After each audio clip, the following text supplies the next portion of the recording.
Hello, and welcome back to the Modern DT&I for a long-awaited summer layout update. There's a lot to cover, so let's dive in. This section of the layout has undergone 3 transformations as the concept and operation plan have evolved. It started out as Detroit with the concrete arches in place. Then it became Norfolk Southern's Ironton Yard and an interchange point for the rest of the layout. This photo shows how it's looked for the last couple of years. The Ironton Depot sits at the back side of the yard, and it was important for me to keep this scene visually intact. As the layout has evolved, a second phase of building has been planned. To compensate for this, 2 corners of the existing layout would need to be rebuilt, and the center of the layout will become a branch line. I opted to start with this corner since it would be the most complex. The first thing I had to address was to broaden the curve from where the new part will come through the wall. As built, it was only 24 inches. I rebuilt it to be between 28 and 30 inches, where longer locomotives and cars will look much better.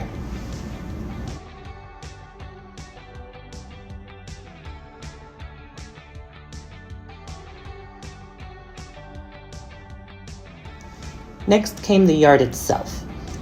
After ripping out the existing trackage, I added and leveled out the cork roadbed. I also shifted the Ironton Depot forward a bit to compensate for the added trackage. The layout is meant to be based in central or southern Ohio. B&O lines make up a large part of the railroad. Tilting target signals are scattered around the prototypical system, including Washington Courthouse, Springfield, and Newark.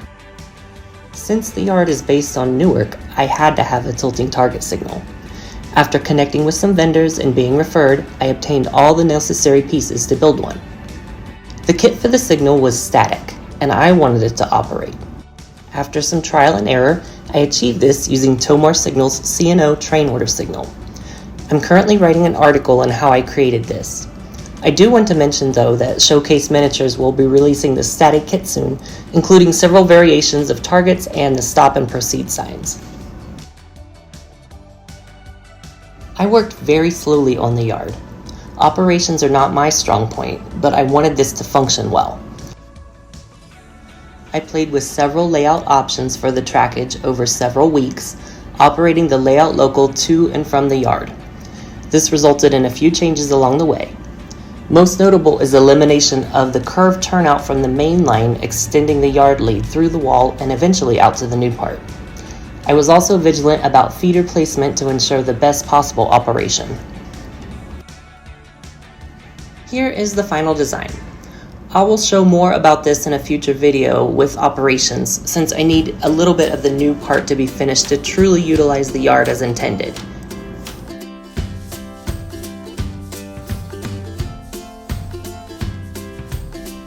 Once I had the final design down, everything was painted with Rust-Oleum black and brown primers as shown here.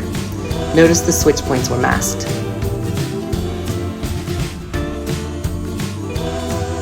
After cleaning off the railheads and retesting, I ballasted the track using Woodland Scenics products. For the yard tracks, I also mixed in some sifted dirt from our area and ground foam to represent less maintained tracks. Once the ballast had dried, I covered the rest of the area with ground foam, sifted dirt, static grass, and various blends and colors of other scenery materials. Here are some photos of the outcome.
Notice the seam where the lift gate is.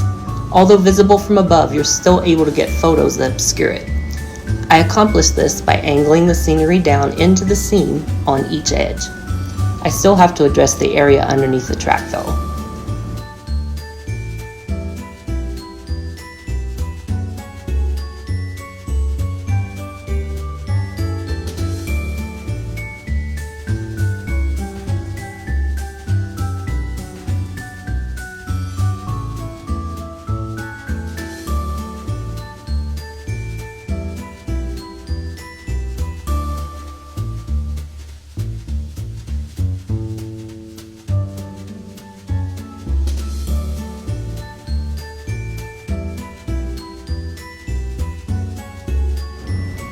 The transition into Ironton and street running remains set in autumn, and the yard itself will be the transition back to summer. Now, let's walk around the newly laid yard. Here you can see the cutout in the wall, covered by foam board for now, where the new main line will leave the room.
Here you can see that Ironton remains visually separated from the yard for the most part.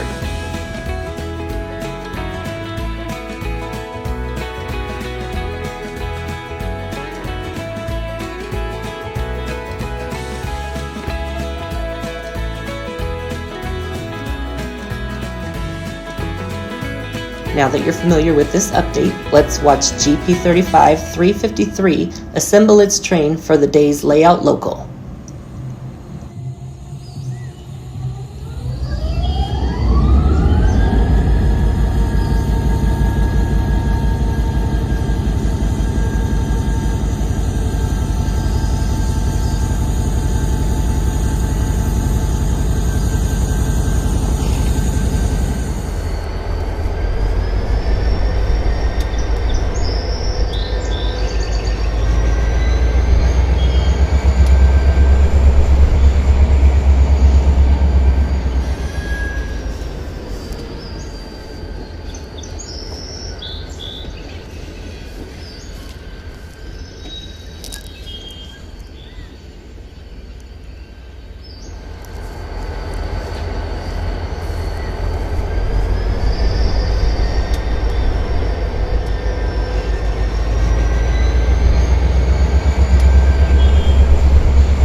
If you aren't familiar with tilting target signals, they are typically used at lightly used crossings.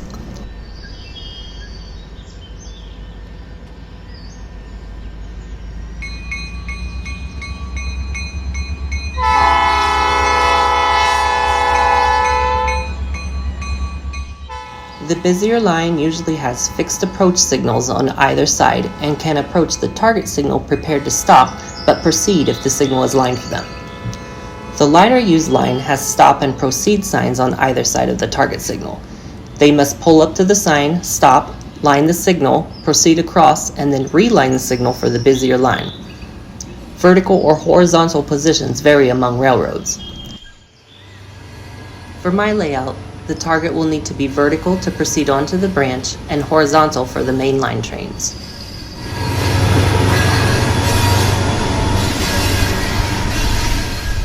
Track used in the yard are a mix of Wathers and Pico track. While I've heard the newer Wathers curved turnouts aren't great, the straight ones, seen here, are quite nice.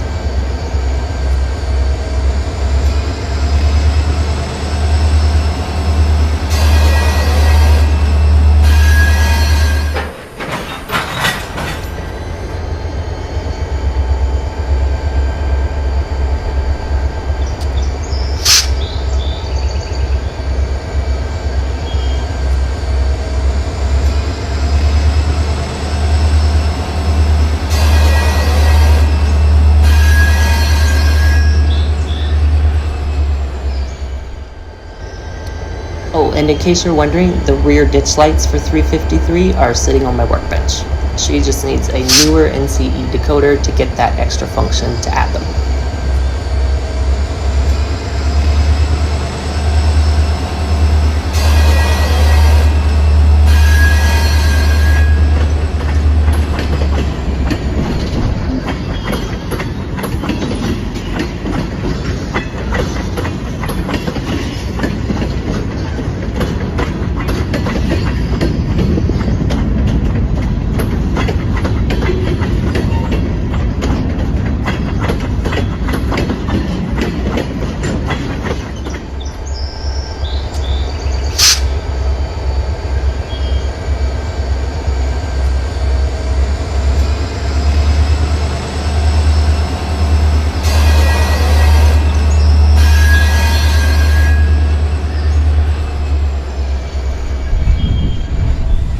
Now with its train assembled, 353 departs east from Newark with the layout local in tow.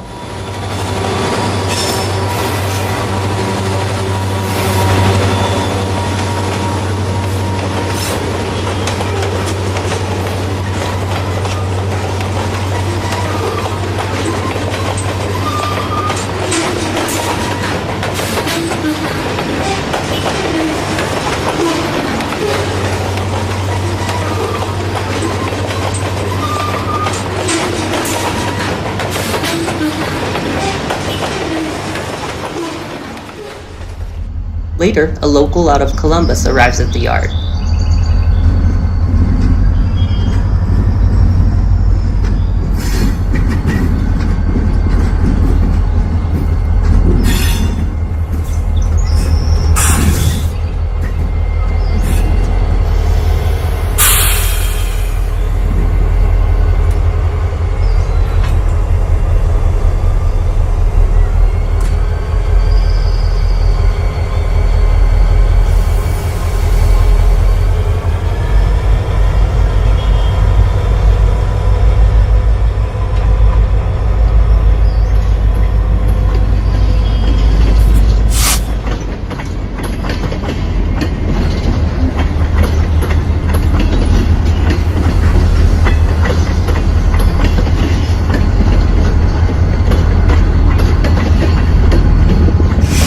Check out that 8-axle flat.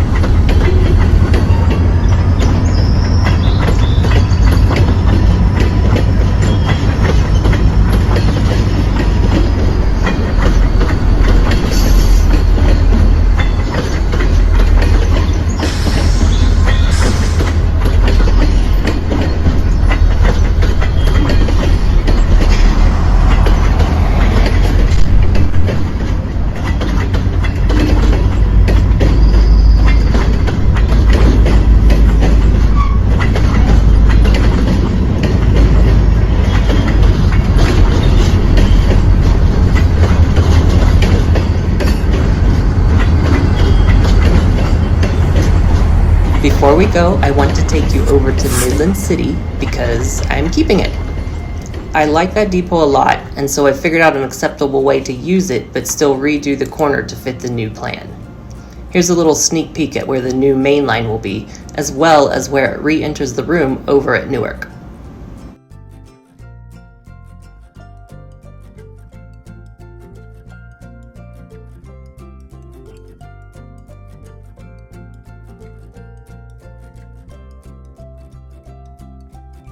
Thanks for joining me this week. Next week I'll have a general layout video, and the week of the 12th there will be no video. I'll actually be in Ohio getting footage for more great content for you guys, but if I manage to scrape together some easy footage, I may put out a rail fin video, but no promises, since it's vacation, you know? Until next time, happy railroading!